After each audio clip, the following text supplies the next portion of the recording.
The following presentation has been brought to you by HSF Productions. The Impromptu Wrestling Podcast with your hosts, Jeff and David. Hey guys, welcome back to IWP, the Impromptu Wrestling Podcast. We're your hosts. I'm Tally006. Over to my left, as always, is my brother Damien. How's it going this week? It's been a week, but excited to talk some wrestling this week. Yeah, for sure. Let's not dwell on the negatives of this week. Let's dwell on the pretty decent week of wrestling that we witnessed this week. We got a really good show coming up for all of you. We got some breaking kayfabe, talking about the new signings. We got a special edition of Scoop of Vanilla, where we're going to talk about the newest legend to officially retire with quotation marks. We'll get into that a little bit later. BTE, as always, AEW Dark, where a certain wrestler got his first win, which we'll talk about. And AW Dynamite, as always, as this is basically the go-home show before this big special event next week, being Winter is Coming. But with that being said, why don't we get right into the show with some breaking kayfabe.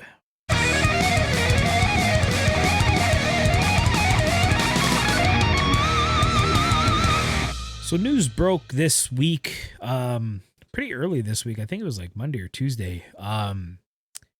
Top Flight, the new upcoming tag team. We've seen them a couple times on Dark. They got their title shot against the Young Bucks last week on Dynamite. They are hashtag All Elite. They are snatched up. They're ready to go. What are your thoughts on Top Flight? We've only seen them a handful of times now, but it seems like they got a lot of buzz. Yeah, I mean, I'm not going to say, they're Hall of Fame worthy at this point. They are pretty young, and, this is probably the time to pick up a couple of guys like this, and, they're going to learn from Dustin and the boys, and I think they have all the potential in the world to be, one of the greatest tag teams of all time. I think they have that athletic ability to get them there, and the charisma. So I think it was a really, really good pickup. Yeah, what'd you think about Top Flight? From what I've seen so far, I'm not sold on Top Flight yet, but I mean, when you look at it in the sports kind of realm of the way of thinking things, like, you got to pick these guys up, because 4 or 5 years down the road, like, these guys are, cliche aside, these guys are the next Young Bucks. They're the next Hardy Boys. They're the next, they're the next big thing. They're not quite there yet. They got a lot to learn. I mean, these guys are only 19, 21, but they are far beyond their years, and with a lot of years ahead of them, if they take care of themselves.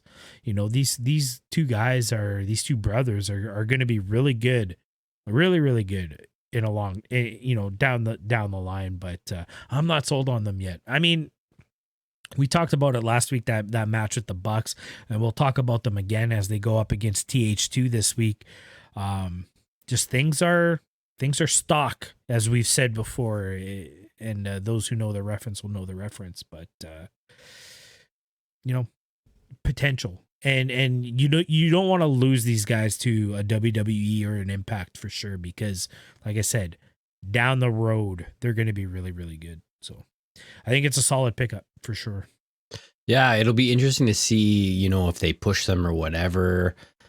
I feel like this is when, possibly some animosity can start to arise in the roster when, these guys are just picked up and then, kind of given the push for, so no apparent reason. So hopefully there's no current tag teams that are going to be, feeling disrespected by these guys just kind of being picked out of what seems to be nowhere and then you know they've had a Dynamite match, and who knows where they might go from there. So be interesting.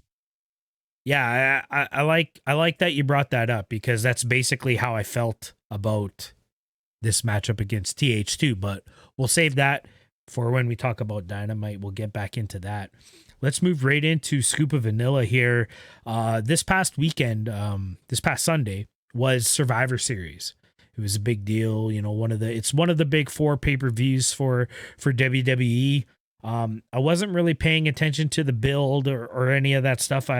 Some of the matches I knew of, but weren't really, invested in. But the big news that was coming out of Survivor Series was that it was going to be Undertaker's final farewell, is how they were branding it, how they were advertising it. It was 30 years to the day that Undertaker debuted at Survivor Series, and, his final farewell 30 years later to the day, November 2nd, 1990 to 2020. One of the most iconic careers in professional wrestling. You like to say, hey, this guy had one of the best careers of the modern era. But I mean, when you really think about the spectrum of professional wrestling, Undertaker was the biggest and baddest that had ever done it.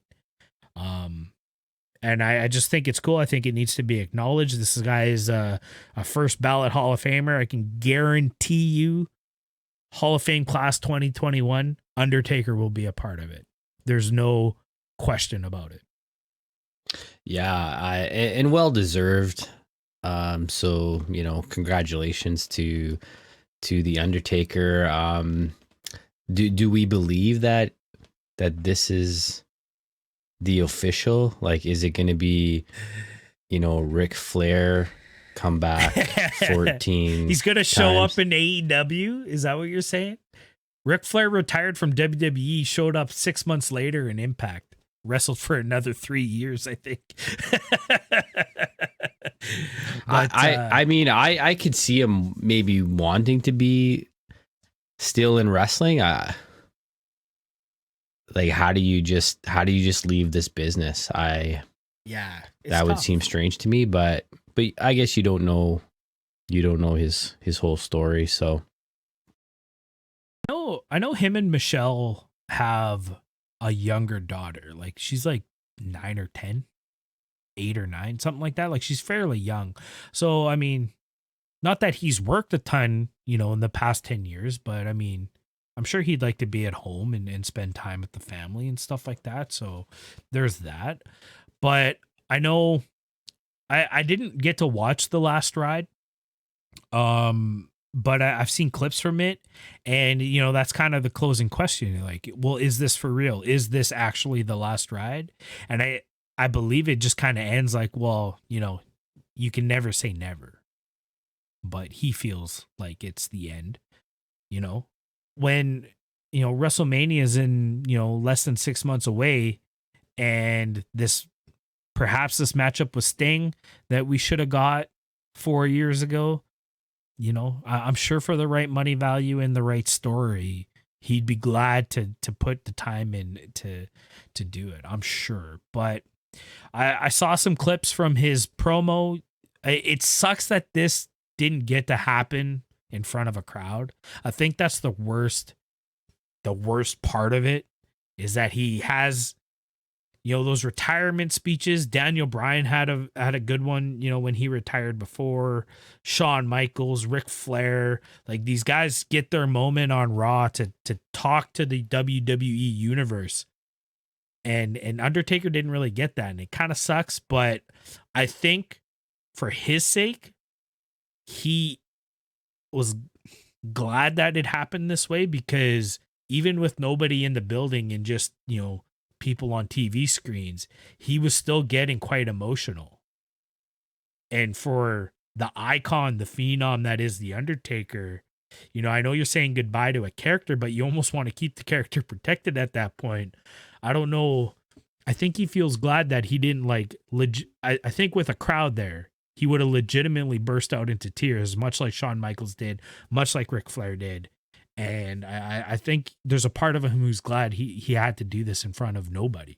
But I mean, I was choked up still listening to him say, "Now the Undertaker can rest in peace." And I mean, like, his voice was quivering. I'm tearing up just thinking about it, just playing it back in my head. It was an emotional moment. I'll have to go check that out. So he didn't have a match or anything. He just No, addressed the... it was it was a celebration of the career that I think they were showing highlights all through the night from what I understood. And then he got his moment in the ring and said his piece with the crowd. Well, with the Thunderdome. Was Kane there at all? I think he was in the building. I don't think I didn't get to see the whole thing. So I don't know if, you know how everybody shows up and is on the ramp or anything like that. I didn't see that. I know they were pumping in crowd noise. Thank you, Taker. Oh, okay. It sounded really bad. It's like they had it recorded from, you know, his loss to Roman Reigns at WrestleMania there a few years ago when the crowd was chanting, because that's when we thought he was retiring, kind of thing. So I don't know that will ever be perfected. That pumped in crowd noise. No, we'll probably talk about it. It sucked on Dynamite this week. It's terrible. They need to get a hold of the Atlanta Falcons, because I mean, they were doing it for years. It took like 4 years before they figured out that the Falcons were pumping in crowd noise. There you go, WWE. Yeah. You gotta talk to the Falcons. So congratulations to the Undertaker. 30 years, you're one of the best, and you know, there's a part of me that just wants to see it go, but I would, if he's showing up for another match, I'm buying the pay-per-view. I'm gonna watch. So right, it is what it is. All right, with that being said, let's get right into being the elite.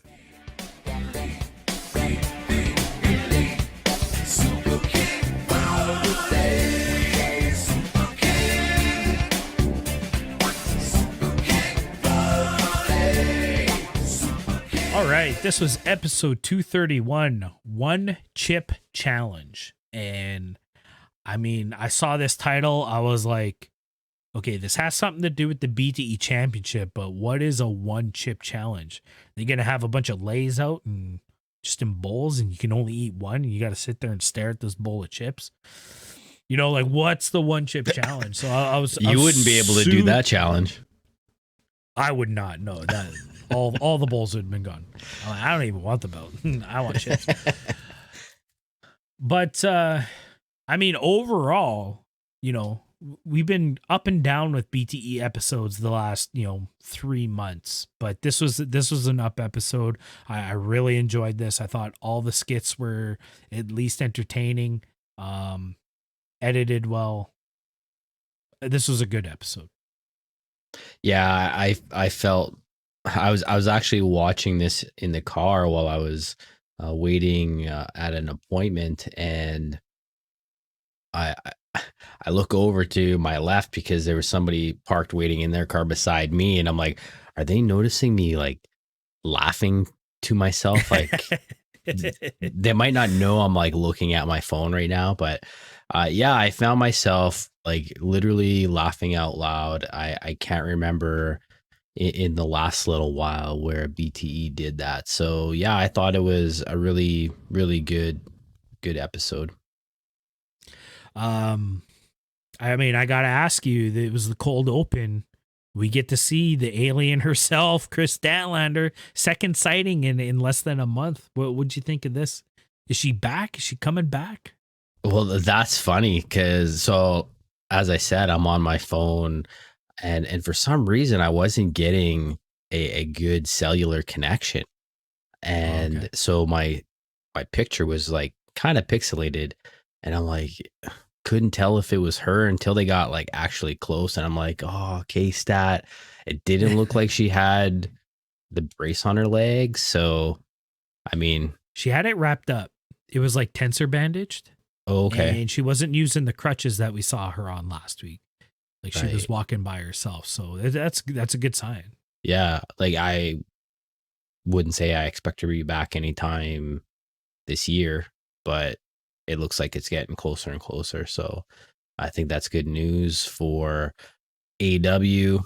It's good news for the ladies division because I don't know. They need to shake that up. We might talk about that later. Yeah, for sure, for sure.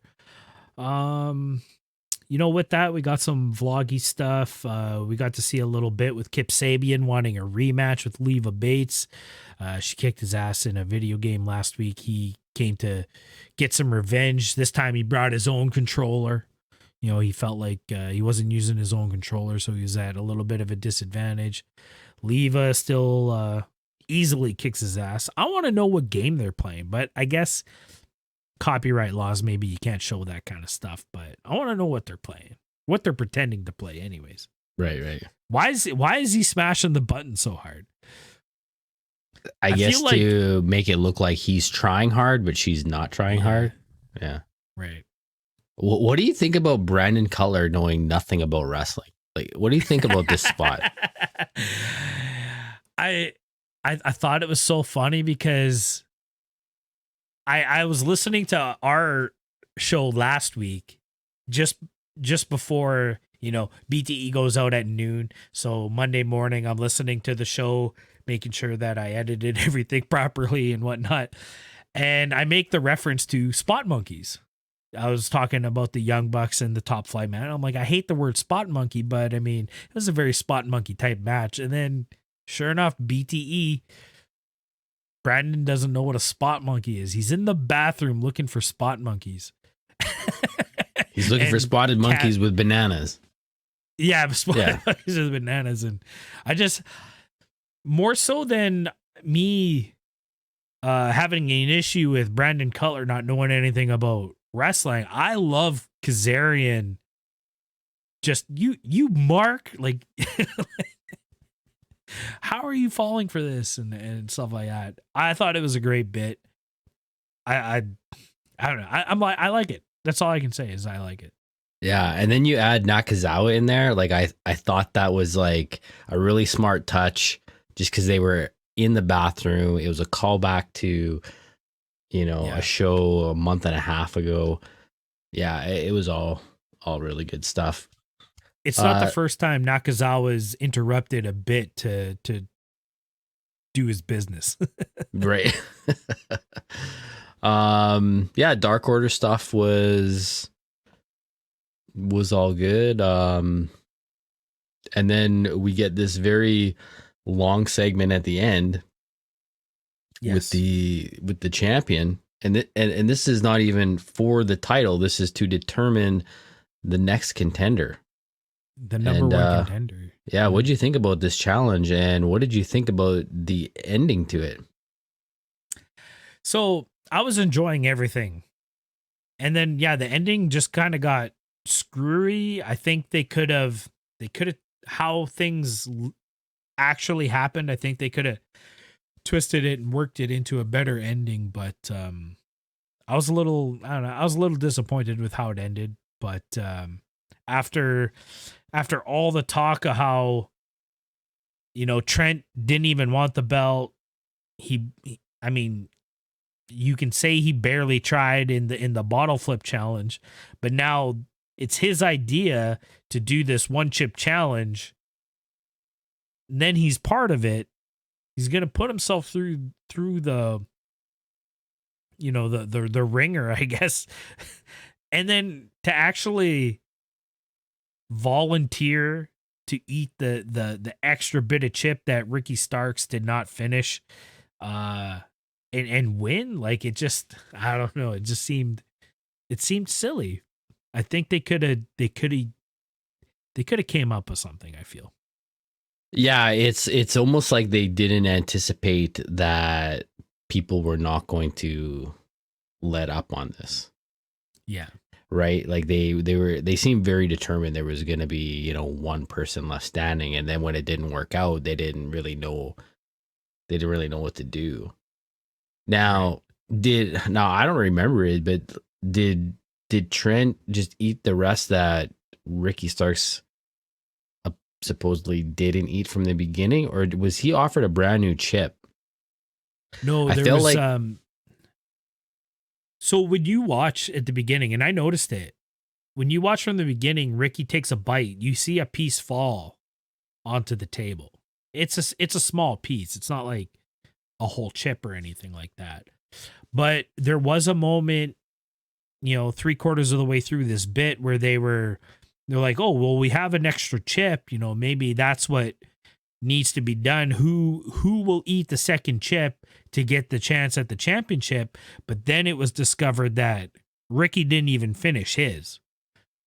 So it was whoever finishes the chip that Ricky didn't eat would be declared the winner. And it's unfortunate for Ricky because Ricky was handling it. I mean, you got to give props where props are due. That kid was stone cold. He was playing it cool the whole time.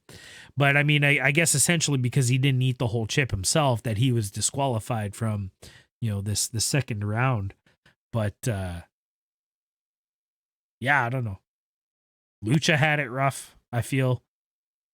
Solo had it rough. he started off good. It seemed like Panda was not doing so well either, though it was hard to see on my phone, but he was crying, yeah. His tears, he was crying. His eyes were wet. Yeah. I think he touched his eyes. He did something with his fingers in the same hand that he took the chip. So he double dosed himself in a way. Wow. What I want to know is, what is this chip? Oh, like these are like I think they're made from hot peppers. Okay. I've seen this chip like on a show or something, but it's kind of like that YouTube channel that Hot Ones.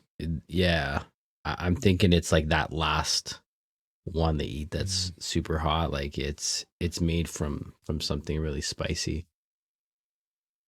Millions of I feel their pain. I feel their pain when I was in Mexico. Oh, I went up for some stuff? Roast beef and Senor Pepper. I'm like, yeah, when in Mexico, and I paid for it hard, and I'm sure it wasn't even as hot as what these guys ate. So, I mean, good on them for volunteering. And Nick bitched out. I think that has to be said. Yeah. Nick bitched out. He did bitch out. I mean, Trent really holds this whole bit together. I mean, he was the animated one about things. Like, he's just like, I don't even know why I'm doing this, and he kept complaining about it, but he kept pushing forward, and then you get to see him throw up at the end. Or you get to hear him throwing up at the end, and I thought it was Luchasaurus in the battle because they're not showing in the stall, but there's Jungle Boy over top the edge and whatnot. But no, I think Trent really held this bit together and kept it rolling. And while things were kind of getting stagnant, and then he gets up and he walks away, and then everybody's yelling at him like, you can't just walk away and stuff like that. And so I mean, it just kept it interesting. Not that it was important or anything. It just Trent really held this together is how I feel. So. Yeah, I what I really liked about this segment is that it wasn't sketched. Like, to me, it was just the wrestlers hanging out, having fun. I like how they were razzing Silver on his intro, and things like that. So we should talk about real. Silver. We should talk about Silver and how he was trying to entice everybody with the milk. He's like, he's doing kind of the Johnny Hungy gimmick with the milk and drinking it in front of. He's like, oh, it's so good for your body and all this stuff. And it was good. It was a good bit. I enjoyed it. I think I feel like I would have been Trent, and I would have just, I'll have a second chip. I ain't afraid, but I would have paid for it. So Next week on IWP, we do the one chip challenge. No, definitely not. With that being said, let's keep the show rolling. Let's get into this week's AEW Dark.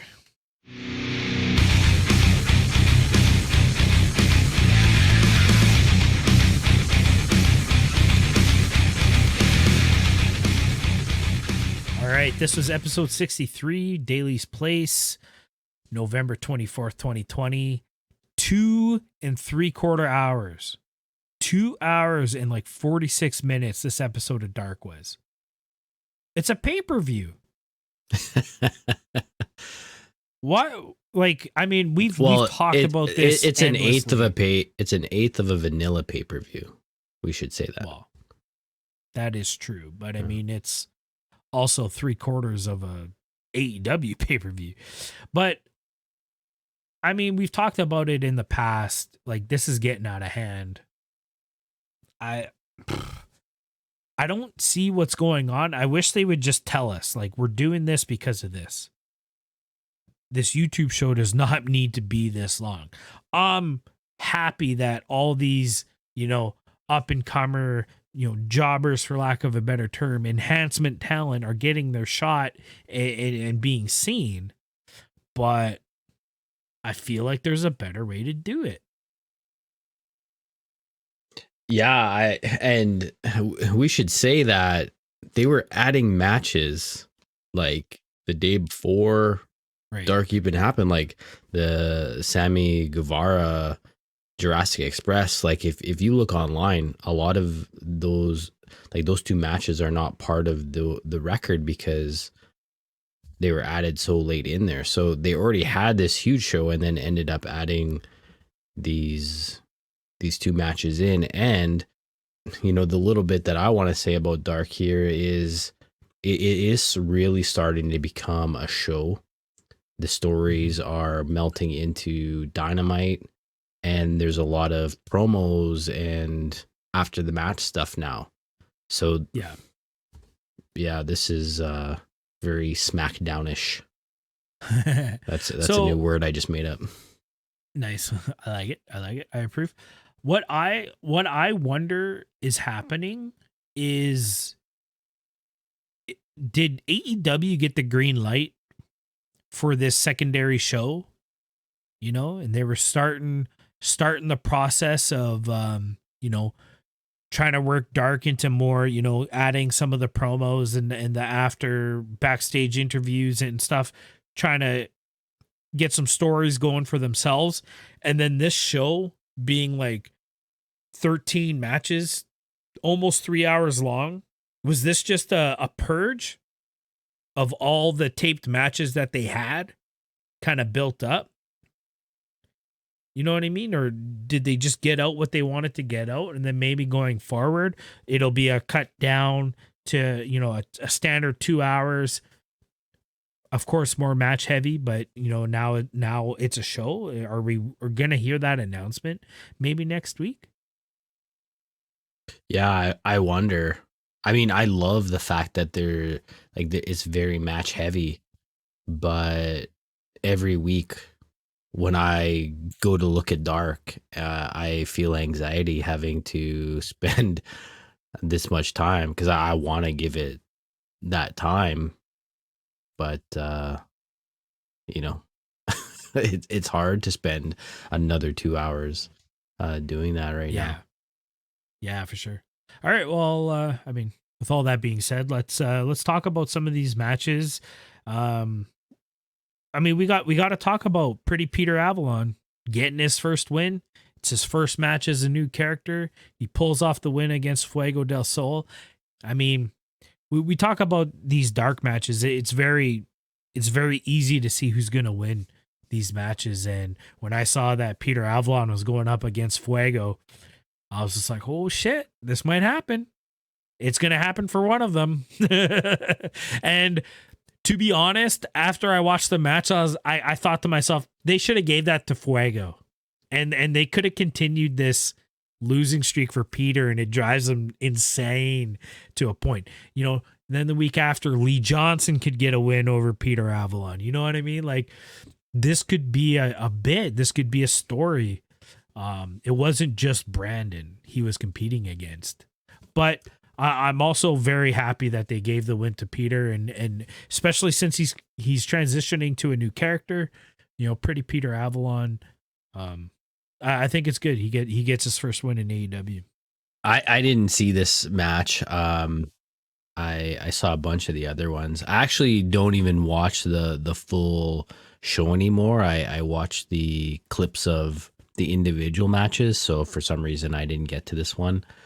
I saw the thumbnail for it, and the thumbnail was this, you know, very distressed look on Peter Avalon's face. So I assumed he had actually lost. Not no, he was who he. Sorry, he was very surprised that he won. It was the face that you saw. Yeah, he was super surprised that he won. He's like, "Oh, I did it." I feel like you're right. I think they should have kept this going. I think it actually would have worked kind of with his character. So he's this pretty Peter Avalon, but you know, every week he's losing to these, again, quote unquote, jobbers. We see the prettiness leave him. So like, you know, he's coming, he's not shaved, his robe isn't tied up, you know, like he just becomes so disheveled because of all of these losses. And then finally he gets his win, and he's back to being, you know, the pretty guy. But right, that'd be good. Yeah, very, very cool that he got it. And I'm totally interested on how he's going to play this new character out. I think it's interesting, and I think he'll be able to pull it off.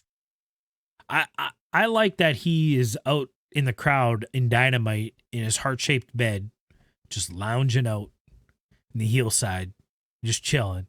The camera doesn't get on him often enough, but you do catch it.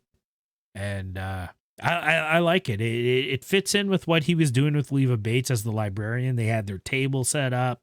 They had the laptop and the books and everything like that. It's kind of playing off of that. Peter Avalon gets it. And yeah, I'm really excited to see what this guy can do with this character. I'm glad he got the win. Also, I think it could have kept it going, but right. It was really good. Well, what did you like about this? What's your highlight of Dark? The one of the matches that I focused on was the Hybrid 2, just because I feel like this might be the time where these guys bust out. They're starting to get, you know, matches every week on Dark, and we had heard last week that you know, they're possibly going to be on Dynamite. So I watched this match, and then we got the new Hollywood Blondes in there. So this was just, you know, a really good combination. So I made sure I watched this one. And what I thought was really cool about this, and then it's not that it's really new, but I feel like this is the way that Dynamite's going, is that Top Flight actually comes out after the match, after TH2 wins, and kind of gets revenge for the TH2 attacking them in their loss to the Young Bucks. So I feel like I like how they're melting together the stories. They're really making this not a B show. It's a continuation of, you know, what's been going on in the week. So I just really appreciated that they've been doing that. Not that it's anything new. You know, Brandy, the stuff that she did on Dark and all of that was, you know, very much the same. But yeah, I think it's cool that they're continuing the stories and not making Dark just be a, I don't know, what do they call it? Talent and Dynamite Light. Yeah. Dynamite Light. I'd drink that.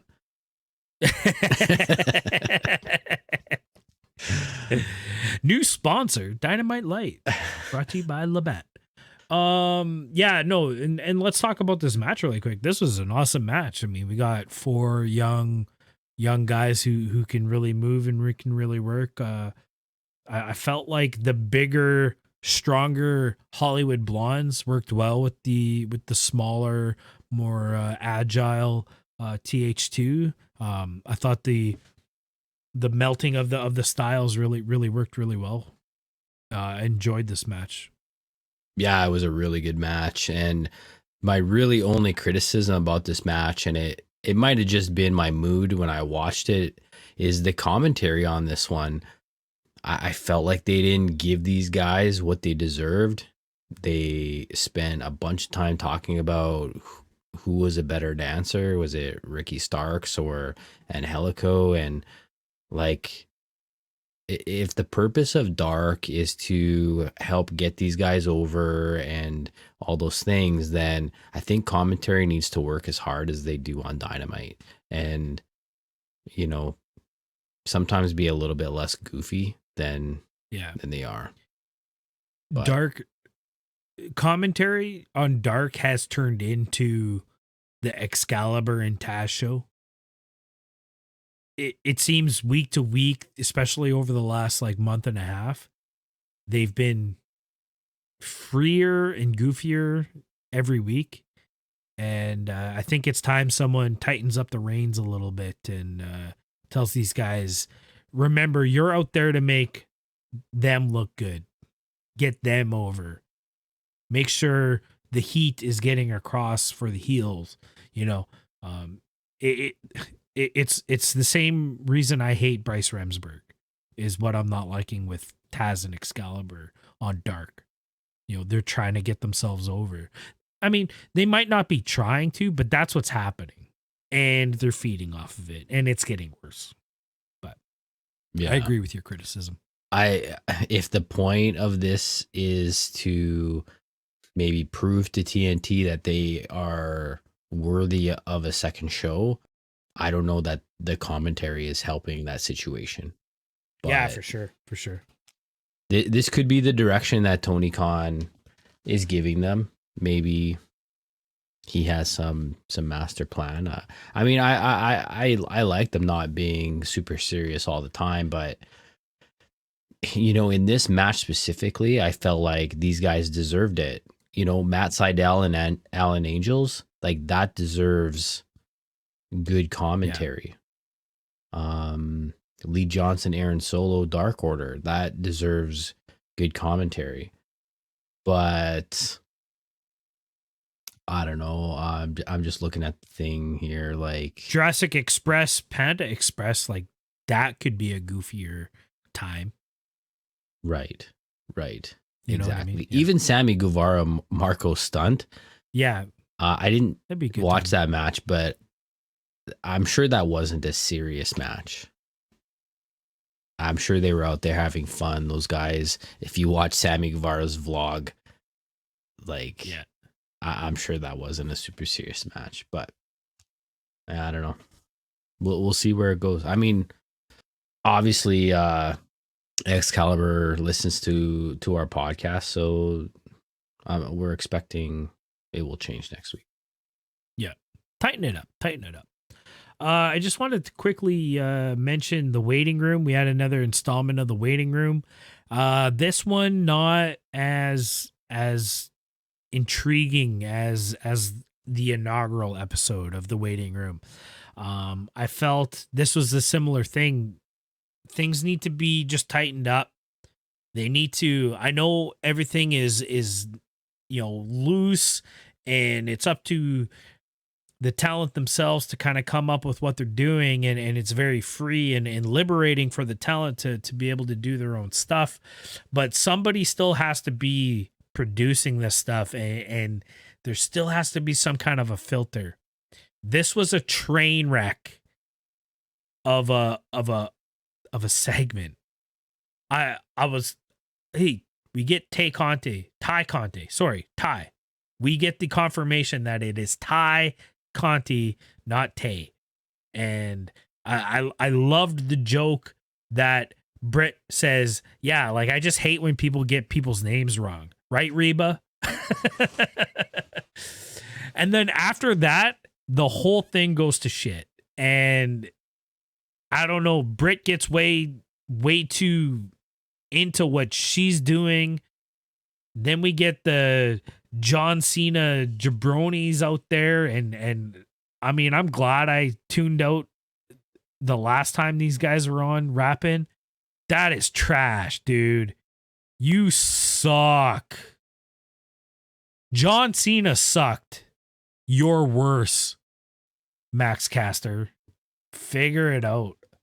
Wow. I didn't even finish watching The Waiting Room because it was that bad. I had only such 7 high minutes. hopes for this.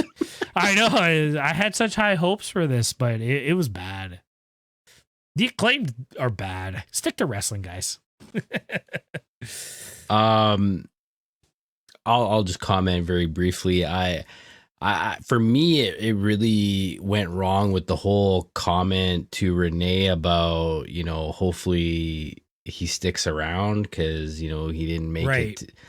I thought that was maybe a tiny bit insensitive, but, maybe she knows Renee and all of that. So, we won't dwell too much on that, but it was just like, It was cheap heat. yeah. And I don't know. I'm digging the Acclaimed. I like the rapping.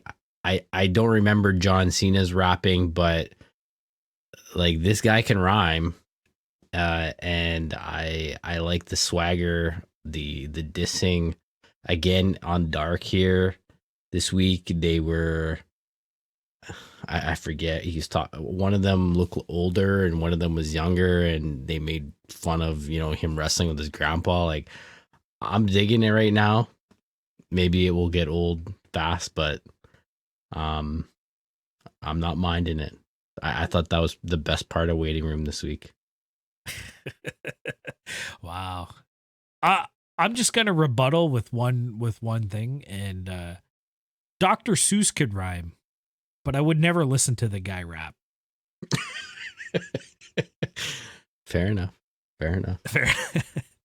All right, let's keep the show rolling. Let's get into this week's power rankings.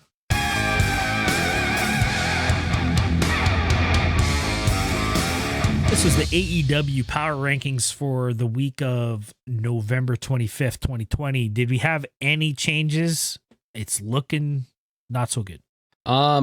Well, considering we have this, big show coming and they've been working on, the stories for that, there really wasn't any changes this week. The men's division completely the same as before.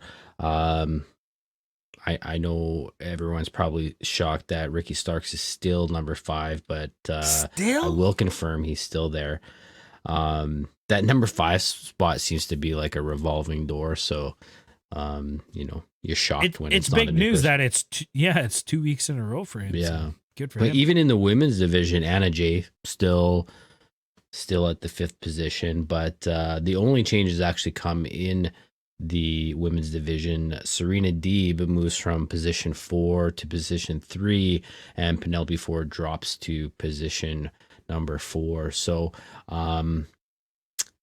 I can only assume this has to do with Serena Deeb getting a couple of more wins, and just even looking at the rankings right now with Penelope Ford being 11-5, it almost seems like maybe they might be putting Serena into a position to, maybe challenge for the strap and become this dual company belt wielder.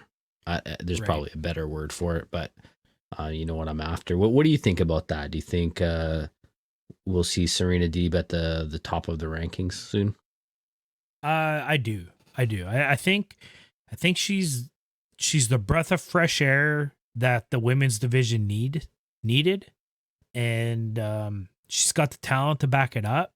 I know we're still waiting on a lot of the women's talent to come back. A lot of people are talking about how disrespected the women's division are, but I feel like they forget that the women's division in AEW suffered the most from this pandemic. They had a lot of international wrestlers. They're trapped in their home countries. Chris Statlander is hurt. You know, they're doing with what they can. Admittedly, they did seem forgotten there for a while, but you know, they're starting to make their efforts, you know, to get it back.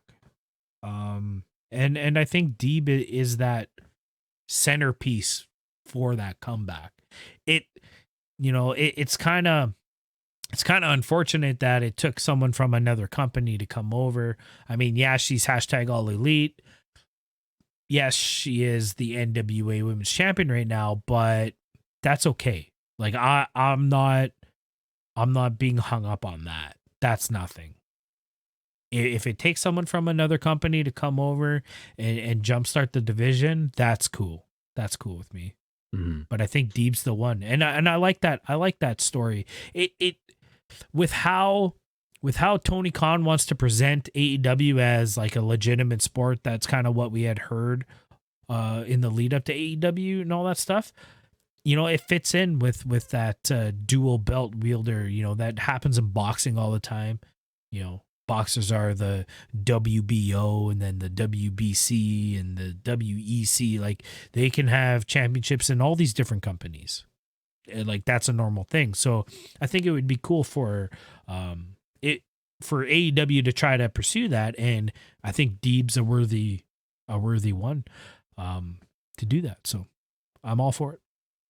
Yeah, I think you're totally right that, you know, we're not remembering that probably almost half the women's division was Japanese, and they haven't been around, and we also lost a lot of women along the way. Like I'm thinking, you know, Kylie Ray, Sadie Gibbs, you know, so they were really kind of depleted, and the pandemic didn't really help that out. So yeah, you know, Anna Jay is a breath of fresh air. Penelope and you know, Hikaru Shida been here the entire time, and they got to do something with Nyla Rose and Big Swole. I don't know about that one, but they gave her shot and it just didn't translate. You know, that's how I feel about Big Swole. I think she still has some work to do. She seems to have the character, but her in-ring ability isn't there. I feel like it's just rubbing the audience the wrong way, but she's young too. Like she's only going to get better. Just got to get the reps in.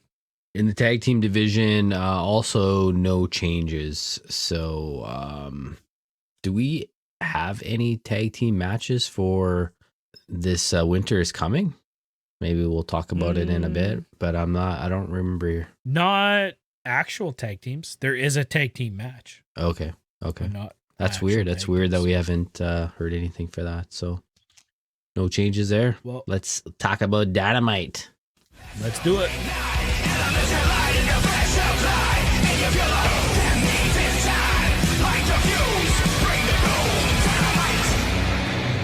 All right, this was Wednesday Night Dynamite, November 25th, 2020, live from Daly's Place in Jacksonville, Florida.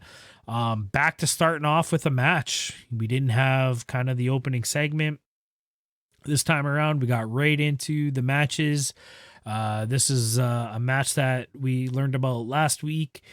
Hangman Adam Page going up against John Silver, and I mean, coming off of Full Gear, John Silver had that awesome outing against Orange Cassidy.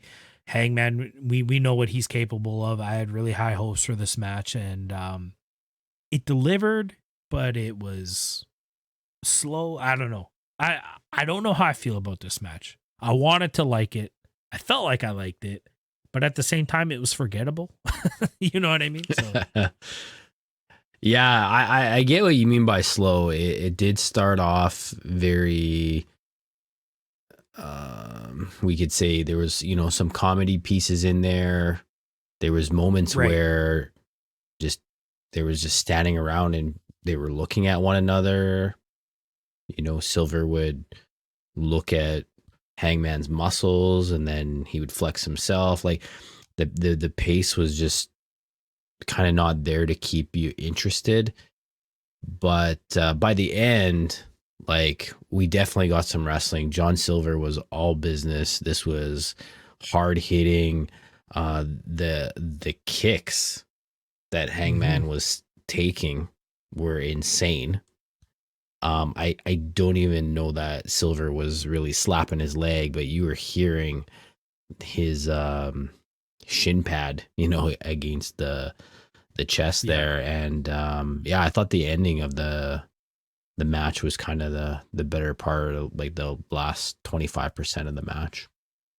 Yeah, for sure. Like, I mean, for an opening match and the way they kind of booked it to start off, there was a lot of, like you said, comedy. Silver was trying to get Hangman to give him a fist bump, and then, it was he was trying to coax him into a flex off. Like, that totally took me out of the whole episode. And when we're used to the first match of Dynamite being like a really fast paced, high energy match, that's what we've been used to in the last like 4 or 5 months. To get this, like, I was already tuned out to the point where I almost missed the second half. I was like, wait a minute, there's a really good match happening right here. So I'm glad I finally tuned back in and started paying attention, and I got to see, like, we got to talk about Silver, man. Like, you can say he surprised us at Full Gear. We knew he had the personality from what we saw in BTE. Hadn't really gotten a chance to see him in the ring. We really ripped on Silver and Reynolds, last year at the start of Dynamite, start of the AEW era. These guys are like, what are we watching these guys for? Like, whatever. But, man, Silver can work. And I'm super impressed by this guy. And I mean, I just found out just through listening to AEW Unrestricted, like, this guy's been wrestling for 15 years. What? Okay. So, yeah, it makes sense. Of course he's that polished and that, solid with his kicks and everything flows really well. And I feel like he'd be an old school guy, or have an old school mentality anyways, that, he could probably call a match in the ring if he needed to. And I'm sure some of this was. Right. And though he's small and very agile, he's not resorting to sort of, I don't know what you want to call it, new age wrestling. Like, he's not doing a lot of rope stuff. It's a lot of kicks and punches and, suplexes, like just, traditional kind of wrestling moves. So yeah, I like what he has to offer.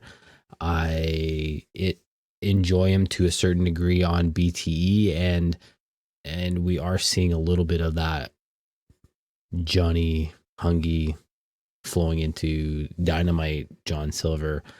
On things I'm reading, like on Reddit and whatnot, like people are saying that John Silver is going to be, the new leader of Dark Order. Really? With Brody Lee being kind of out of the picture. Like, he is now the face of the Dark Order, and it's like, well, he's the most over guy, I would say. I don't know about leader though. That's a strong word, but I know what you're saying. I just wanted to, keeping on the John Silver thing, I just want to throw this one dream match out that I think kind of explains how good of a wrestler this guy is. I want to see John Silver versus Daniel Bryan. I think these two are very, very similar in the fact that, they're smaller, but they're agile, strong, built guys for their height disadvantage. And I think these two would really work together. Now that I know that John Silver's been working for 15 years, there probably is a match out there of a John Silver versus Bryan Danielson. You know what I mean? Like, it's probably out there. If you guys know, hit me up on Twitter, send me a link at Impromptu Jeff, at Impromptu Damien. I'd love to watch Silver and Daniel Bryan go at it. I think that would be a killer match. Yeah, they're very similar. I'm thinking is why you're saying that. Yeah. Body types and style of wrestling. Yeah. That'd be very cool. But like you were about to say there, we get into some post-match shenanigans. Maybe not shenanigans, but it's all about what happens after the match, right? Tell us Yeah, what I mean, happened. we thought there was going to be some shenanigans when, Dark Order comes to the ring and, what's going to happen here? Are they going to continue to try to recruit Hangman, or is he now, going to feel some retribution on beating the new leader of Dark Order? But it's it's not the latter. It's Evil Uno again trying to recruit Hangman, playing his relationship with the elite and how that worked against him, and that he's alone, but we're there for you. You know where to find us, kind of idea. So just real quickly here, like what do you think are the chances on Hangman joining the Dark Order? I get that for story wise, they have to tease this out, but do you think there's a legitimate chance Mr. Adam Page could be a member of the Dark Order? I don't. I think you tease this for as long as you can until it doesn't make sense anymore, and then you just pay it off. But you kind of already have the guy who's in Dark Order but's not in Dark Order in Colt Cabana. You know what I mean? And that'd be basically what Hangman would be. Sure, he'd maybe start coming out with Dark Order. I don't think he'd ever do the hand signal, but I could see him maybe coming out with them for a couple weeks. Maybe this is what leads into, him kicking the bottle, getting off the sauce. I could see that being an angle. But yeah, for him to be, number 7, is there a 7 yet? I think 7 would work good for him, being Jack Daniels. Yeah. But to see him be number 7, we'll say, and start wearing purple and having the hand up, I don't see it. I just don't see it. I don't see it either. I think when I was watching this, I feel like they need to tease this, and I see Hangman reuniting with the elite. I feel like that coming back together somehow. I mean, maybe, we saw that tease too. Yeah. But I mean, if anybody was gonna make it work, I think it could be Adam Page. I just feel like he's bright enough that he would find a way to make it make sense for his character, and Okay. and it would get over. But I don't think it's likely to happen. So you're saying out of all kind of what we would call the main event roster, the main event players, Hangman Page is the one that could make it work? Yeah, I think so. Like I mean, I think like there's good people out there that could make it work, but I mean, make it work and make it make sense. Like Cody becoming Dark Order, I'm sure he could do it, but Yeah. it's not going to get over. People aren't going to like that. He's the quintessential good guy. Lance Archer, John Moxley, like the guys have the ability to make it happen, but it won't make sense with the fans. But I think Adam could make it make sense somehow. Like he would have that. Right. Interesting stuff. All right, with that we move into was this a backstage interview? It was an interview of some sort. I can't remember, but Kenny Omega, Alex Marvez asking him some questions, basically recapping what happened last week at the quote unquote contract signing. Of course, John Moxley attacked in the back. The belt was not perfectly placed over his shoulder. It was perfectly placed beside him. As I rewatched the spot, I'm sorry I made a mistake last week. Please forgive me.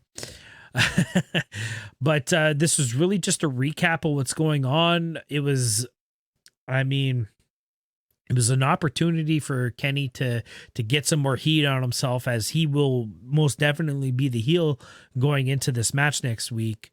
I just I still feel like Kenny isn't comfortable yet. I don't know. There's something off with his promos. It has been since the start of Dynamite. Now, admittedly, so I watched Kenny in New Japan, but I didn't watch the month to month shows where you saw Kenny a lot. He did most of his promos in Japanese anyways. So I feel like he's still a little uncomfortable on American TV. There's just something awkward there. Yeah, Will and he figure it out? I'm sure, but I mean, I think he probably hit it there with he did most of his promos in Japanese, and with any language, there's words that you use that emote emotion, right. and whatnot, and I think it's going to take some time to get back to what are the things that I say that come off. So yeah, I totally get what you mean by it, that he doesn't feel comfortable. I feel like he even stumbled a couple of times on what he was going to say, maybe a bit rushed. I don't know. I felt he repeated himself. Like, I feel like he said the same point twice with different words and inflection. You know what I mean? Like, okay, you already got that point across. Like, what's going on? And again, this goes back to what I said about, Dark, that somebody still needs to be the filter and just pull back the reins sometimes, because as much as what's wrong with the vanilla way of doing things, there's so much good on it. At the end of the line, we're still watching a TV show. And, things have to flow to a certain point. Like it can't totally be scripted. Of course, that's why we dislike the vanilla brand as much as we do. But at the same time, you can't just go out and say the same thing 4 different times in 4 different ways. That's no good either. And I feel like that's what Kenny does. Comes out, he says a statement, and there's a conclusion to that statement, and then he goes in and just kind of says the same thing over again. It's like, dude, you had it. Just shut up. You know what I mean? And I think that's what this promo really exploited. Did you feel like when he went to walk away and then ended up coming back, do you feel like that was genuine, or was this something he was kind of planning on doing and then actually legitimately forgot to do and then came back and did it? Maybe. It was hard to say. It's hard to say for me, but it was awkward. I can tell you that. Yeah. It ruined the flow of everything. I mean, I liked when he came back in the line that he gives about, I'm pretty sure my dad could kick the shit out of your dad, or however he put it. I liked that. But the fact that the lead up to that was awkward, and then the impact loses. Yeah. Let's chalk it up to he hasn't been doing any of this. Yeah. Like, since Dynamite started, like, have we really seen a lot of Kenny Omega? Not really. More BTE stuff, but then he's an entirely different character there. Right. So, yeah, hopefully it'll get better. When you compare it to the Young Bucks and Cody, like, just sticking with the EVPs themselves, yes, we've seen Kenny a lot less than those guys. And I mean, all we do is praise Cody on his mic skills. The Young Bucks are very similar to Cody in a way. They could maybe use a bullet point note, just kind of have some structure. The Young Bucks could really use some structure, because Matt especially, likes to repeat himself and he stutters and stumbles a little bit, but these guys are new to weekly television. We got to remember that. Right. So, And it's different than when you're just in a gymnasium in BFE, right? So right.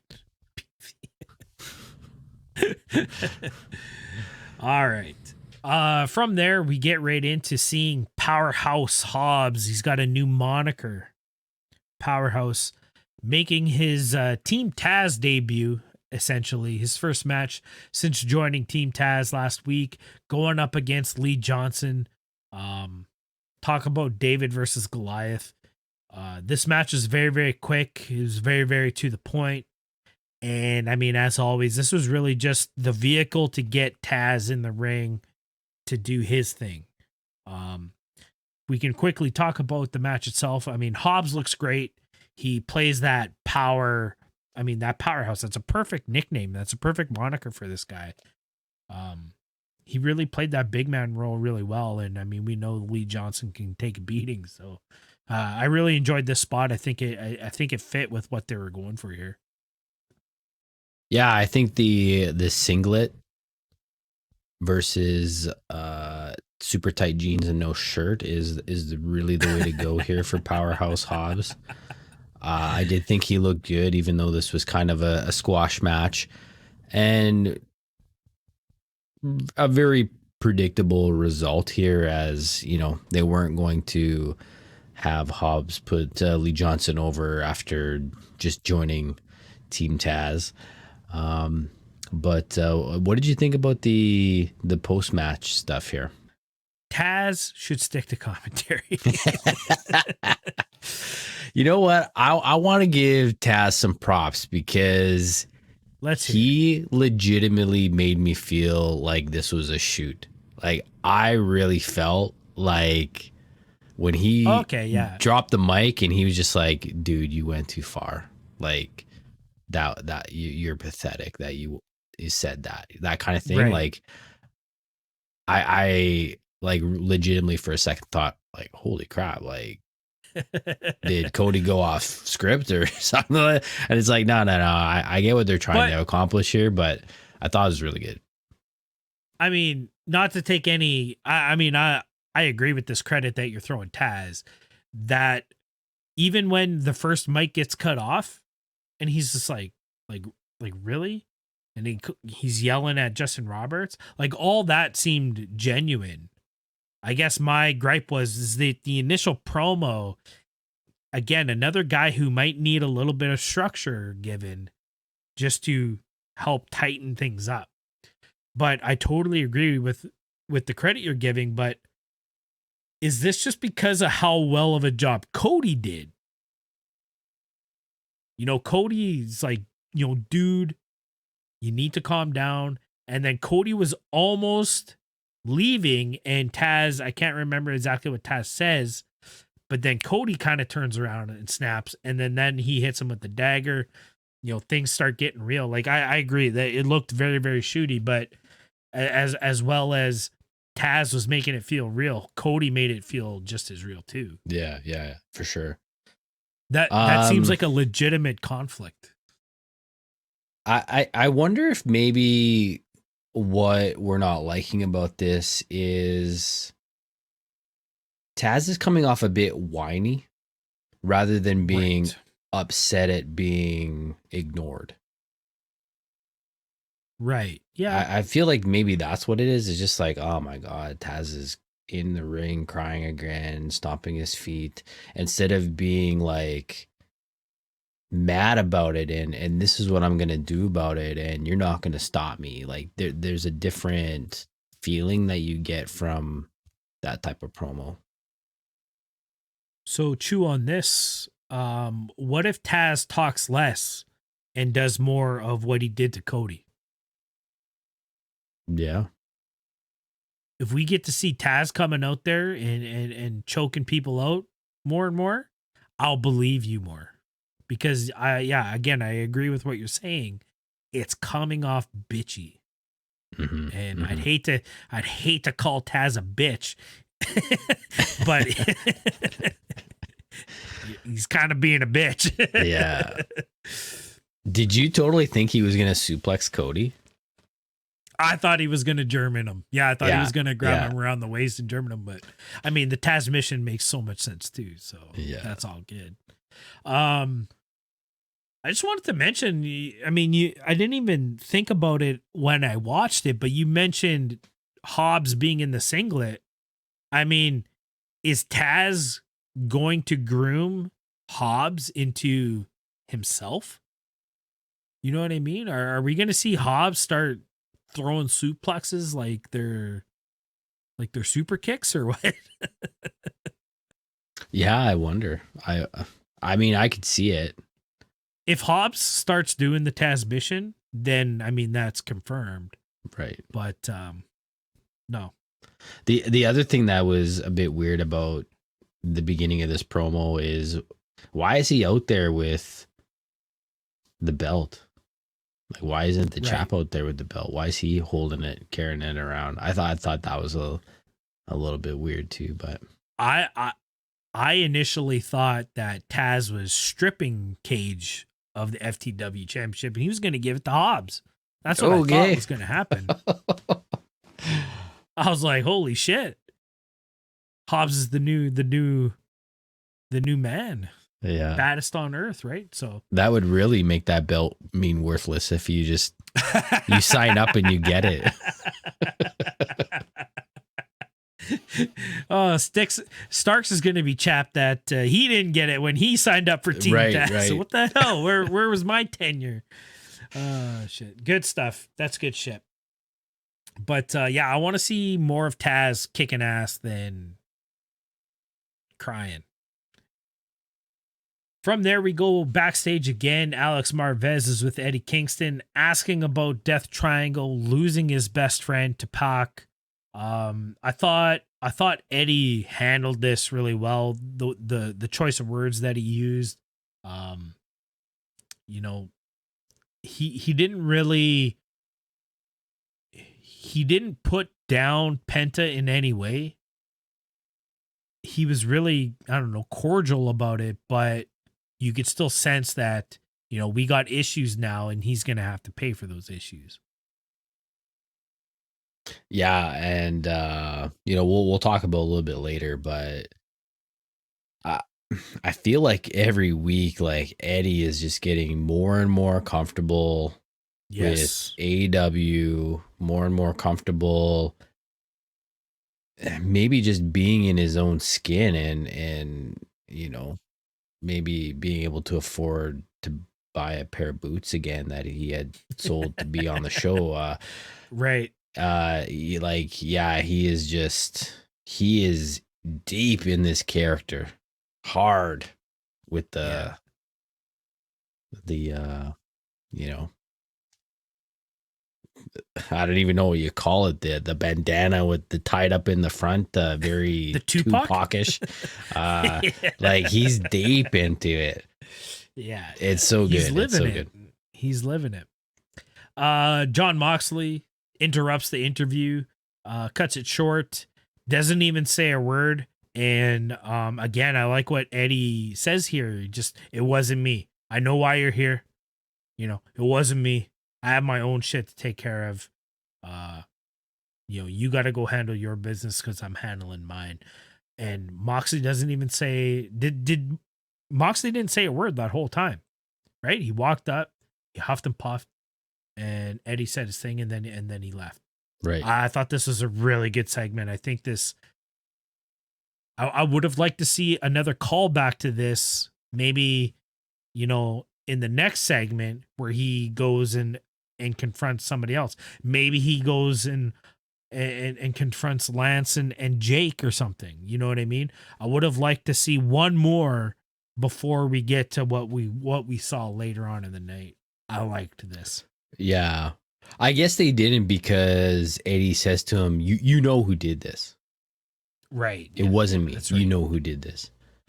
I thought the best part of this was Eddie. Mm-hmm.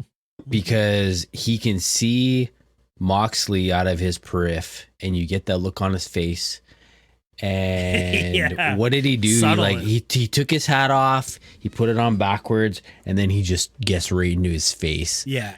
And I'm thinking, how are they not laughing their asses off right now? Because I would just, if I was Moxley, I would be just smiling, because the way that Eddie did that, like, it was so good, but it was just like, it was so good, it was funny. Yeah. Like, these guys are pros. It was so Pros. good. So good. I feel like John Moxley. No, maybe not. I might want to take this back after I say this, but John might be that kind of Undertaker character where the rest of the locker room, when they're doing promos with him out in the ring, are just gonna try to make him break. But the reason I say, I might want to take that back is because we've seen the silly side of Moxley. You know, the Dean Ambrose, when he had his talk show, working with Steph and Jericho and stuff. We got to see that kind of goofy side of Moxley. So maybe he would crack a little bit easier than say an Undertaker. But this character that we're seeing right now, is very, very serious. And I think that might be one of those goals. Maybe not from Eddie, because Eddie's got his own serious business to do, but I don't know. I like thinking about that, like trying to make people laugh. Yeah. It's like Saturday Night Live, right? Making them right. Here we get into Top Flight going up against Hybrid 2. We saw this match come to fruition from what we saw on Dark and on Dynamite the week before. If I'm being completely honest, and I've been really high on Hybrid 2, this is where I tuned out. It was during this match I tuned out of Dynamite, and the rest of the show was really a blur. I don't know what it was, if it was a lack of chemistry, if it was more of that roboticness that we talked about last week with Top Flight, but this match just seemed very, very choreographed, very, very stock. I like the outcome. I like that this match happened, and I like the outcome and how it kind of all went together, but just watching the match bored me. And for that quote unquote modern era style wrestling, it was very boring. I don't know what it was. I think you could be right. Because if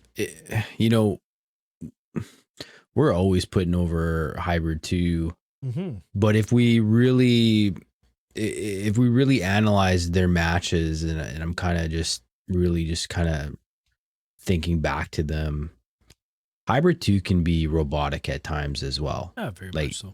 Like they're really, thinking through all of their moves. They perform them very well, but it can kind of be robotic. So when you have two tag teams that are kind of like that, then it could kind of seem like they're going through the motions. I mean, it's also not believable that there's like a rivalry here. Like, right. I mean, it happened last week. We haven't got any real promo stuff. Why do these people hate each other? Like, right. I don't get it. So there was no emotion in there either. Right. And I mean, but this ending was cool. Yeah, no, I'll put that out there. Yeah, how this all, came to conclusion, I really enjoyed. You have to feel that the rivalry here. You talk about how there's not really a rivalry between TH2 and Top Flight. It's really TH2 starting this feud with the Young Bucks, and that's what we see at the end here. If I had to make a suggestion, and maybe you could drag this out a little bit longer, maybe this is a dirty finish. Maybe it's a DQ where we don't really get a clear winner, and then that adds more tension between Top Flight and TH2, and we can do this again while still continuing to build this feud with the Young Bucks. Because, I mean, at this point, it's obvious that TH2 are the next contenders. And if they're not in the top 5 next week, I'm going to be really upset. You know what I mean? I think what they need to do then, it's kind of what you seem to be explaining, is we got a really short program going on here. And, Young Bucks are going to face TH2, is then I would have liked to see TH2 either mocking the Young Bucks, like really showing that this match was about the Young Bucks, maybe being vocal, you know, to the mic and saying things about, you know, where's your precious Young Bucks, you know, now, like, this is the only reason why you're even here is because of the, like, yeah, that'd be good. Really involve the Young Bucks in this. Yeah, like I guess I totally missed that part of, you know, why this match, the purpose of it really was about Young Bucks, but they could have did better at maybe showing me that by including that, you know, do a Young Bucks move and like do it very, you know, kind of sarcastically and that kind of thing. But right. Yeah. Instead, we get the 1-2, or it's actually a submission. We get the ending of the match, and TH2 just continues to beat on Top Flight to where the Young Bucks come out for the save, and then that's the point where you're like, okay, this is what it's really about.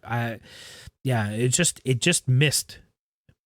It's cool, and I get what they're doing, and I like it, but it could have been better. Like you said, if they would have maybe finished the match with a Meltzer driver or something like that, you know, something that the Young Bucks always tease but never seem to end up getting off, you know. But TH2 comes and does it and gets a 1-2-3 out of it. I think that could have been just that little bit that little sprinkle of pepper on the dish that made it really good. But overall, the match very robotic, very stock. From there, we go backstage once again. Nyla Rose and Vicky Guerrero, cutting a little promo. Again, I got to be honest, I had tuned out from the match before. I totally missed this. The one thing I did notice is that Jade wasn't with them. And I thought that was weird, you know, considering that Vicious Vixens, Nyla and Vicky are holding back the officials while Jade goes on to break Brandy's arm. Why isn't Jade a part of this spot? I don't get it. It's a missed opportunity. Well, if you rewatch this, Vicky talks about how Nyla Rose and Jade, they do their own things. Like they're, you know, they don't you know, Brandy doesn't control them like she controls Big Swole and Red Velvet. Oh, okay. So I feel like they're with that comment, maybe that's why she wasn't there, and it almost seems like she's not really a part of the Vicious Vixens. So more so Jade going after Brandy, an enemy of an enemy is your friend kind of thing. Is that what you're saying is maybe what was going on? Because Vicky and Nyla kind of have their history with Brandy, so yeah, they're gonna help out the new girl. That's what she made it sound like. Oh, okay. Yeah. Okay, cool. I agree with that. That works for me. Yeah, very good promo by Vicky. Thought it was really, really good. And the disappointing part for me is that Jade wasn't on the show. Yeah, you come out and do what you did last week, and then we get no update on Brandy. We don't hear anything from Jade, and it's like, oh, did it even happen? Did I just dream it? Yeah, and I mean, you know, I was lucky enough to stumble upon an AEW social exclusive to where Doc Samson does give us an update on Brandy. She has a radial fracture in her, I don't know, funny bone, whatever, fibula, whatever it is. I don't know anatomy. But, you know, for the majority of the AEW audience, probably didn't even see that or hear that. So yeah, for them to come out on Dynamite and then just to completely ignore that spot, it's kind of insulting to this story that they're attempting to tell. Like, how do you just leave it out? It doesn't make sense to me. So yeah, missed opportunity not having Jade a part of this. Even if she just kind of came into frame and started boasting about how she broke her arm. That's all we needed. That's all we needed. Right. And if you look at some of the segments, they could be saved for another time to further this story. Mm-hmm. Miro and Kip playing video games. Didn't need to happen. Save it for another time. Yep.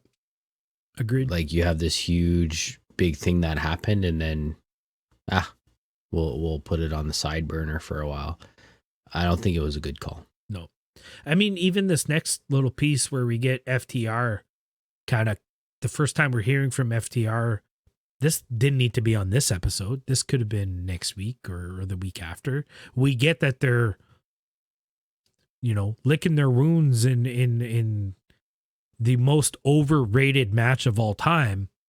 5.25 stars from Meltzer. Holy shit. Are you kidding me? Wow. Don't get me started. I don't even know why you brought it up. Let's move on. You're still not over it. I'm not over it. The match sucked. FTR versus Young Bucks sucked. I'm sorry.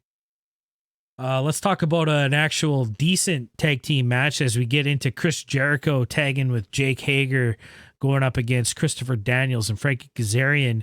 The complete inner circle around the ring, SCU really walking into the danger zone on this one.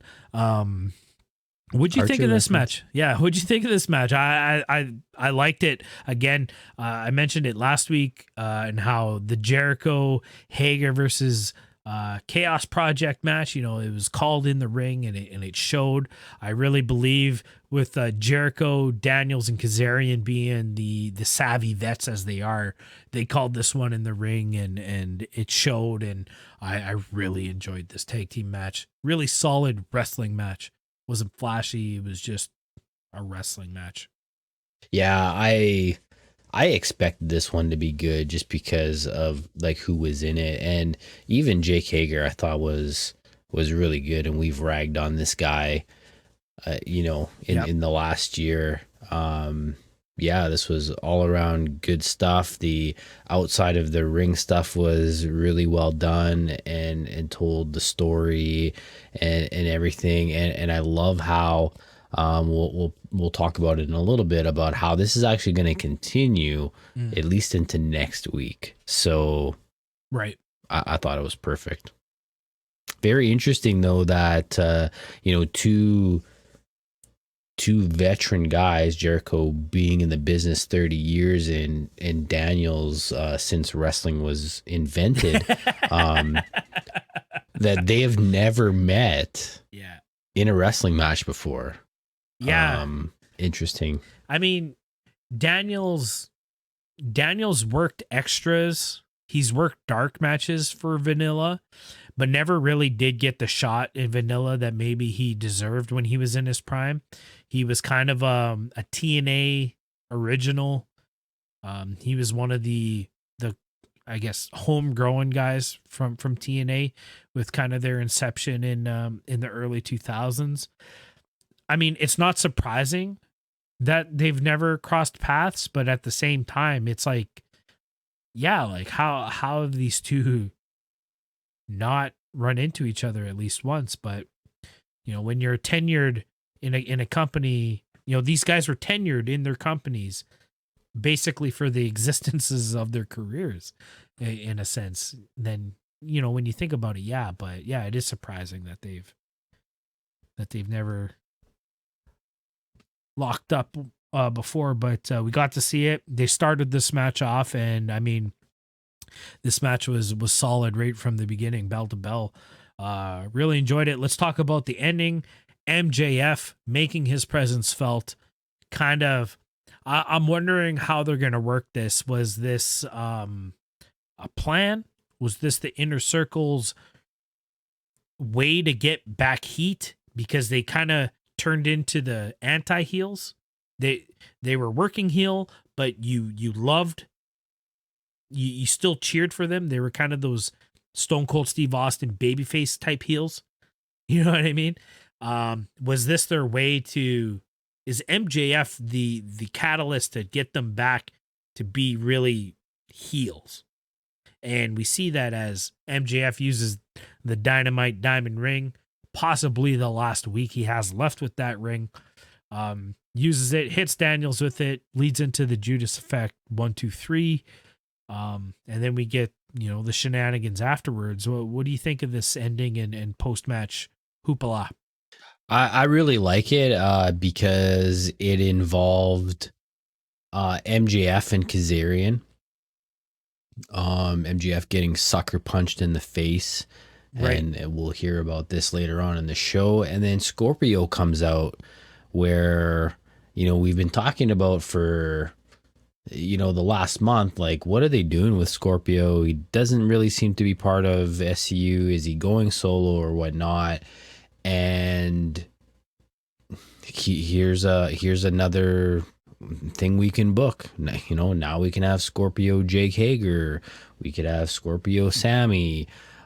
Scorpio against anybody in the inner circle, and that could lead to more matches. So I think it's a smart booking by doing this, and it's gonna to lead to more matches that will make sense.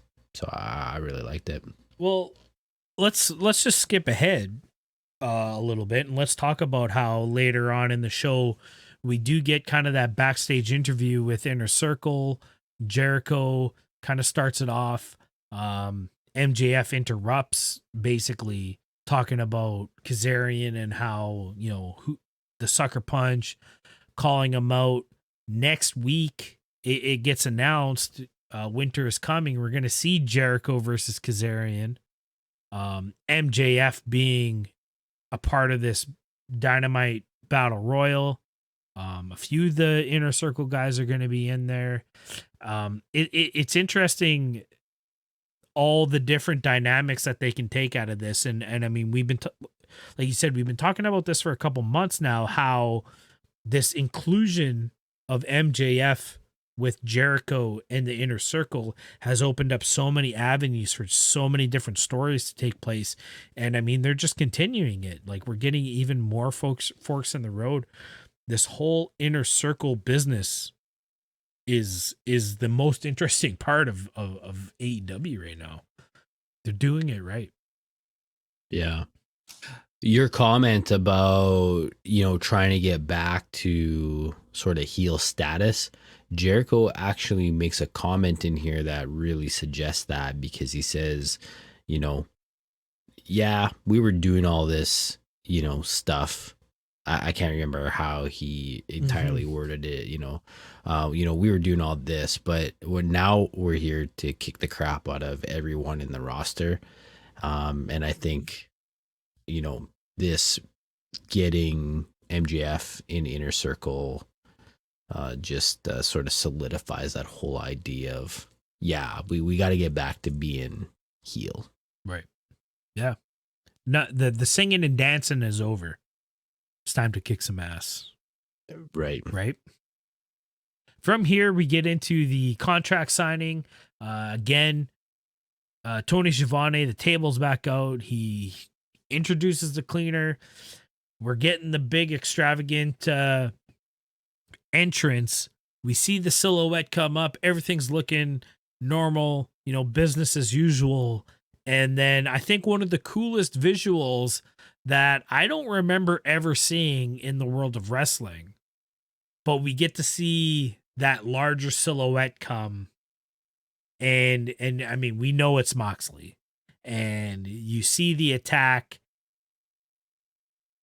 just the way the silhouettes worked and stuff like that. It looked so cool.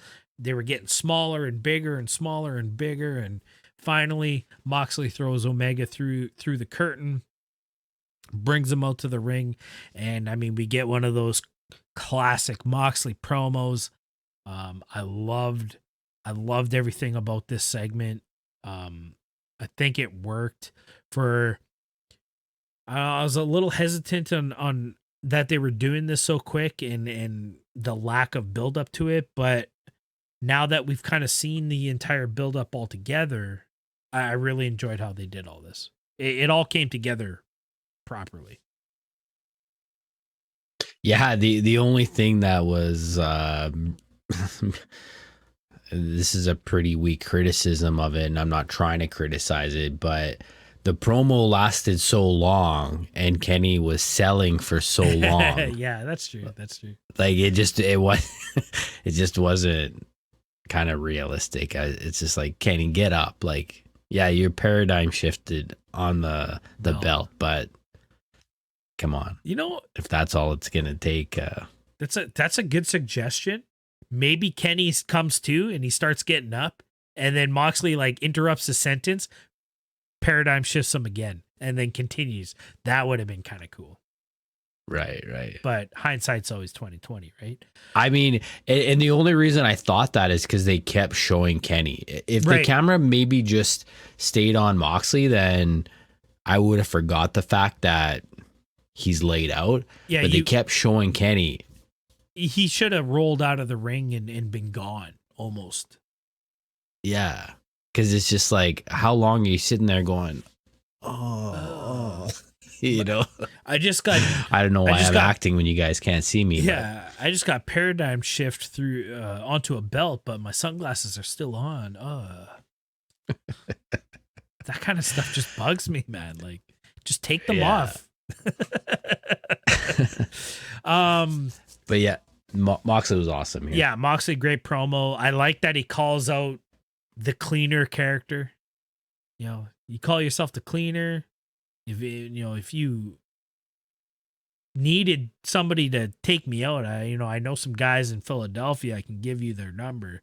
You know what I mean? Like, I liked all that. Just calls out the fact that the attack really didn't work and whatnot. So I'm super excited about this matchup next week. Let's just take a really quick, it's not like it's a pay-per-view or anything but let's throw our predictions out. Who will be the AEW champion coming out of the beginning of winter, December 2nd? Who you picking? Who goes first here? I don't know. You letting me go first? I mean, we're both picking the same person. So. I feel like it needs to be Kenny. I like, how do you kill the cleaner? How do you kill this gimmick by taking your loss? Yeah, like that. I don't know how you come away from that. So I feel like it has to be Kenny just for that reason. And if they don't, and they figure out a way that makes sense, then I'll be totally shocked, and that will also turn out well. But yeah, that'll be cool too. I feel like this has to be Kenny. Yeah. What do you think? I mean, as soon as Kenny won that tournament, I mean, it was kind of 50-50. Adam Page could have won the tournament. Again, that would have been an awesome, it would have worked both ways. But I think with Kenny winning that tournament, you're cementing the fact that Kenny is back to being, like he mentions in his promos, he's the big belt machine. He's the best in the world. He is the cleaner. Yeah, you can't kill that right away. So as soon as Kenny won that tournament, whenever this match was going to happen, I had Kenny picked. Now we're hearing all the rumors and stuff like that. Moxley might be headed off to Japan for the next couple months before his baby's born to tie up some loose ends in Japan. He is still the IWGP United States Championship. Kenta has challenged him. He just won the G1 Climax, I believe. So he's challenging Jon Moxley for the United States Championship.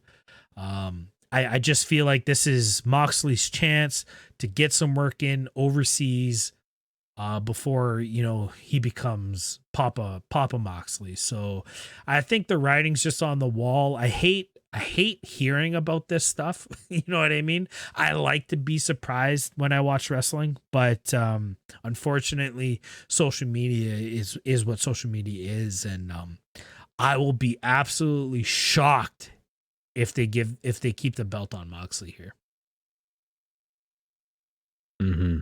Yeah, and You know what? After this promo happened, I'm replaying our past episodes, and I almost feel ashamed to admit this, but I said who is going to take the belt from Right. Moxley? Like there was no person in the company that was going to do it. And my only saving grace for this is Kenny wasn't on the show. Yes. Like he really wasn't on the show. Yes. So if anybody's going to do it, I think the only person in the company to do it would be Kenny or Cody, but right. Cody's not a thing. So, so yeah, it has to be Kenny. With that, I hope they still give us a great match where we're gonna say, yeah, we knew it was gonna happen, it was inevitable, but nonetheless, like they crushed it. If it's, I mean, I know we're wrestling within the confines of a wrestling match this time around, but if it's half of the action that we got to see in that lights out match or unsanctioned match, however they put it, at Full Gear last year, like these two have chemistry. It was evident the first few minutes into that match. I think we're gonna get a lot of the same. I think it's going to be a spectacular match. It's amazing that it's going to be on Dynamite for free. And I know we mentioned that, you know, maybe because this is going to be a special episode of some sort, we would get a 3-hour episode. I haven't heard of anything like that, but I hope these guys get 20, 25, 30 minutes. I hope. It doesn't sound like there's a ton of matches. I think there's only the 4. The Battle Royal will probably take a while. So, I mean, if they do a good job of cutting down the story part of the show, the segments, and we can make some room for the Battle Royal and then have some room for this title match, I think it'll be a really awesome Dynamite. Yeah. I think Brad Alonso can just cue up his tweet there and just put an NXT:0. Like, why even watching NXT next week? Well, this is the big thing. This is the big question, is because, yeah, it's winter is coming and we're getting this Kenny Omega versus Moxley match, but it's also the go home show for TakeOver War Games. And people are going to want to see how Pat McAfee is going to get back at Adam Cole for the attack the week before. So, all right. I'll give them that. Record NXT. Watch it later. That's fine. Yeah. From here, we got a video package showcasing Anna Jay's debut with AEW. It was against Hikaru Shida. It was a non-title match. At that time, it was a great match. We saw from the moment this girl hit the screen that she was going to be a star. You know, you fast forward a few months later, and here she is challenging Hikaru Shida for the championship now. This was a really solid match. It was, I mean, again, it was nothing really spectacular, but we're seeing that comfortability. Is that a word? Shida is comfortable with Anna. They've locked up a couple times between tag matches and whatnot. This match worked. It flowed. It was performed well. I enjoyed it. Yeah, I agree with that. Nothing flashy. Kept it really basic, which is, I think, why we enjoy a lot of Anna Jay's matches. Is she's not trying to, even though she's the star of the show, she's not trying to steal the show. She's doing what she can in her abilities, and she's nailing it all. And yeah, like I can only imagine that Shida and Jay have a relationship, a friendship. They maybe even work out together, and it really shows in their matches. So yeah, I really like this one. But it was really the whole highlight of of this part of the show was the ending, and I'm gonna let you talk about it because just because if you follow the show, you know why. Yeah. So I mean, ever since the TH2 Top Flight match, I've been playing Call of Duty. I'm grinding guns right now. I'm grinding camos. Season 6 is coming to an end. I'm paying attention to the show, but I mean, I'm playing Call of Duty, and then I hear the music hit, and holy shit, I dropped my controller in the middle of the game. I keep dying.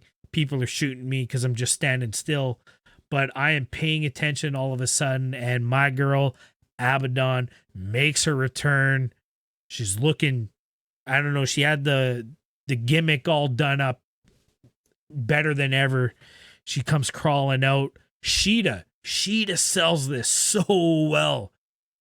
I think as much as I love Abaddon, Shida is what sells this because she looked legitimately scared. Someone coached her in that. Shida sold this whole thing. I just love that she comes out, she grabs the belt. This is coming. I'm coming. I'm taking this home. I'm coming for this. And just her licking it, and then the camera getting the shot that the blood, quote unquote blood, was transferred onto the belt. We see later on social media, Hikaru Shida's like crying. She's like trying to clean her belt off.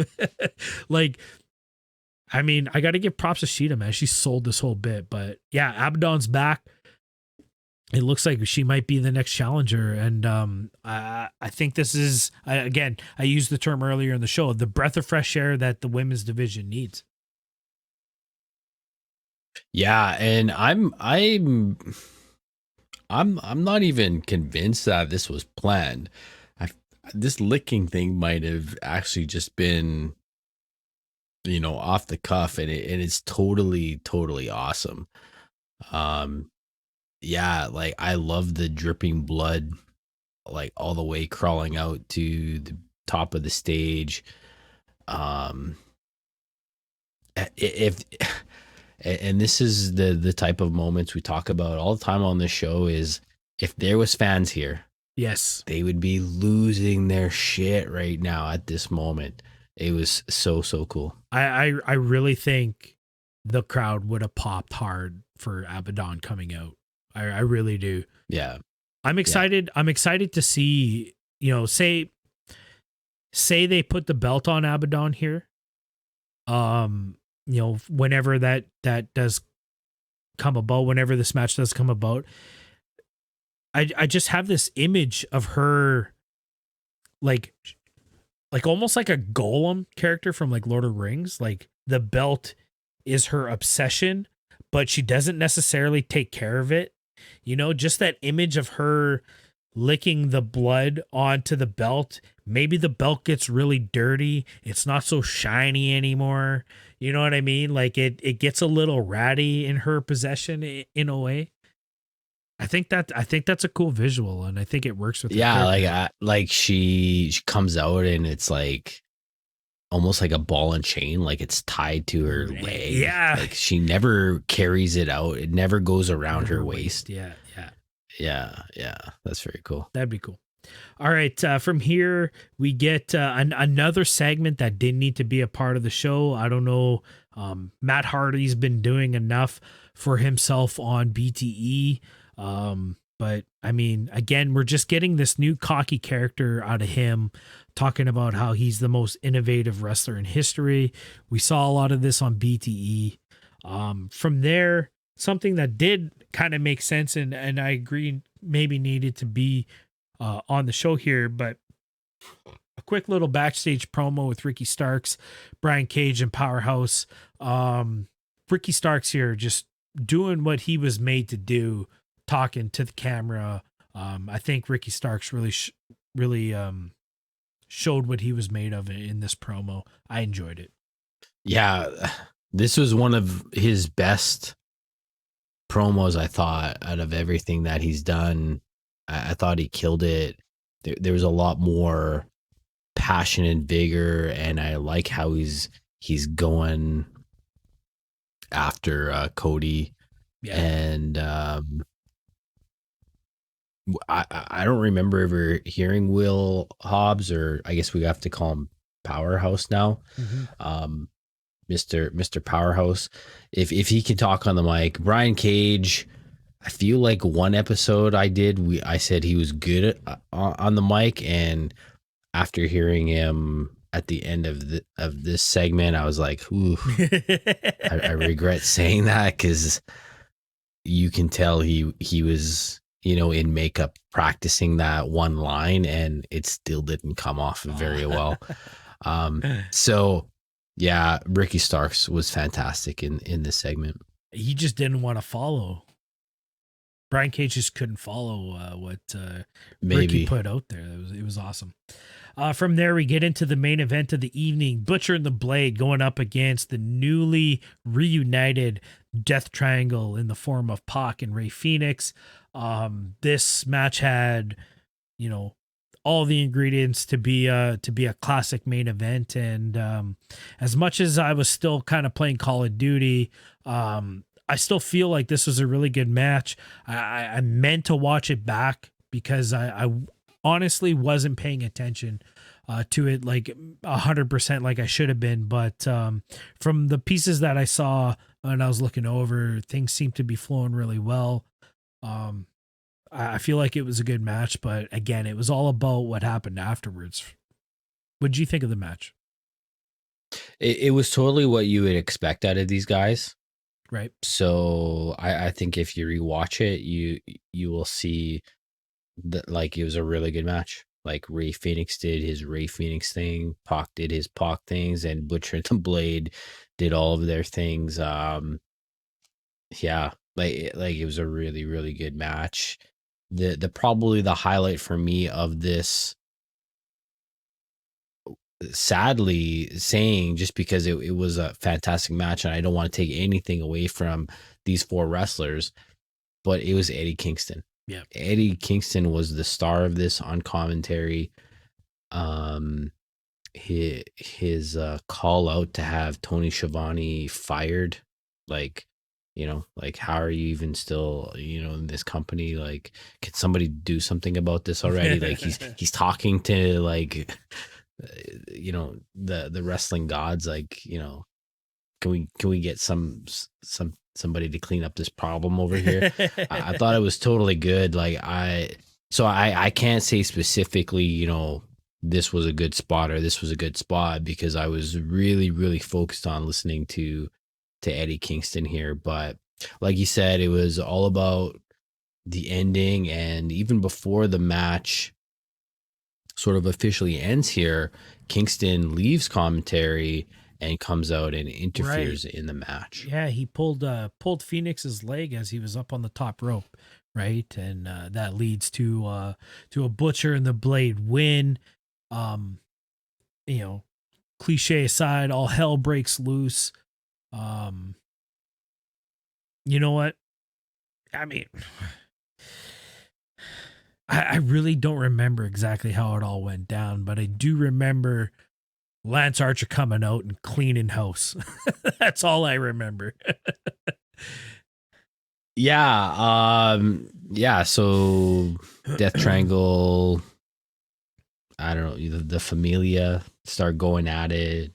The Bunny goes and grabs a chair from ringside there and gives it to Eddie Kingston to use, and he throws it to the ground, and he double arm DDTs Pac twice into the chair. Yeah, that's right. And then boom, the music hits. Because he was going to go for a third one, right?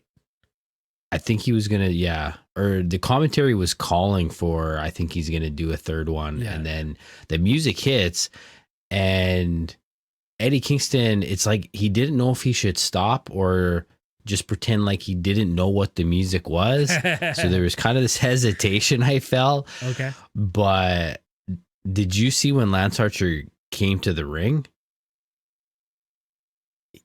He jumps over the top rope, but he does it sideways and completely just blows over Blade. Yeah. Like, I've never seen anything like it. Because Blade, I think Blade steps through the ropes and he's on the outside. And then as Lance comes running up, they do like a cross body over the top rope. And Blade, he's a shorter guy. So like he really had to jump or whatever. But yeah, it was kind of a little awkward spot. But I mean, he completely crumbles when he gets back into the ring because of this gigantic crossbody over the top. Yeah. That was crazy. Yeah. But And yeah, Lance ends up doing it again to Eddie and the Butcher right. Yeah. off the ropes. Yeah, I thought it was cool. I thought, Lance just giving the gears to Eddie Kingston. It's making it seem like we are going to see them finally maybe have some sort of program together. Who knows? There's a love triangle here now. Yeah, there is. There is kind of again, it's options. It's keeping options open. But did you notice how they did not call these guys Death Triangle when they came out? They didn't? I didn't I don't notice. think they did. Did they say Della Morte Triangulio or whatever it is? Triangulio Della Morte? Maybe I thought I accidentally turned on the the SAP. Yeah. I was trying to think, what is that acronym for? Yeah. All right. Well, I mean, I was really torn with this episode this week. It started off good. The tag team match took me out of it, and I never truly got back into the episode. It was mediocre for me. It was a 5 out of 10 stars kind of episode for me. But I mean, I like where they're taking everything. I think they're headed in the right directions with all the storylines they got going on. I'm super excited for Winter is Coming tomorrow, or next week, even though the name absolutely sucks. Death Triangle is probably a little bit better of a name than Winter is Coming, but it is what it is. I'm surprised to hear that Death Triangle is above something else, but right? I don't know. It's just cheesy. Yeah, I get what you feel about this episode, but it really had some really high points. It did. So if we were to like graph this out, it would look really peaks and valleys, up and down. Yeah. But yeah, next week, I hope when we're talking about it, we are, just saying really good things or not even being able to say things because there's no way to put words to what it's about, but we'll see what happens. With that being said, make sure you guys are subscribed to the podcast. If you're on Apple Podcast, Google Podcast, Spotify, wherever you listen to the podcast, make sure you're subscribed, following, all that good stuff. Leave us a 5-star rating if it is available. Be sure to check out next week's episode as we will be reviewing Winter is Coming. We got a huge AEW championship match next week to talk about possibly a new owner of the Dynamite Diamond Ring. We'll talk about it all next week. Thanks for listening, everybody. We'll catch you all next week. Peace out. Peace.